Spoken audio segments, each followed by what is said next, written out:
So for my CBSL experience, I volunteered at the YWCA for the Girls Space program. This program, I was actually a Girls Space mentor, so I volunteered at Thompson School, and I was with 10 girls from grades 4 to 6 who either went through a traumatic experience or just needed the extra support and advice from someone older who has been through their teenage years and need suggestions.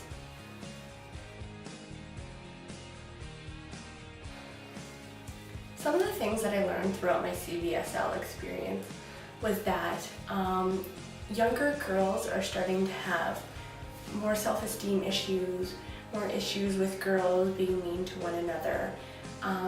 So we need to be there to support them, especially being a future educator.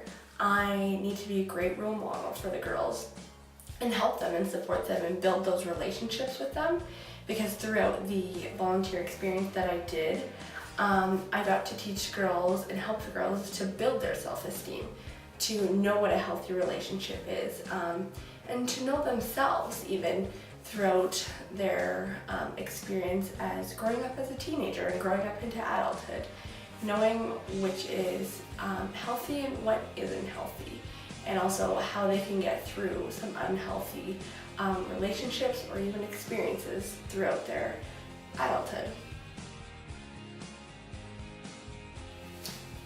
So throughout what I have learned through my CBSL experience and what I've learned throughout the lectures for ECS 200 and how they relate to my experience is the process and periods of development. So the first stage is biological and physical process. So that would be their physical body changes influenced by their genetic inheritance. So the girls, they are going from children to teenagers. So they're going through body changes and hormonal changes and things like that, which is their height, their motor skills, and they're maturing into young adults. The second stage is the cognitive process. It involves changes in the thinking, the language development. So that's why we kind of talked about self-esteem, because girls are thinking a lot more about themselves and what other people think of them. It kind of relates to that. It influences their imagination, their creative connections, and who they are as a person.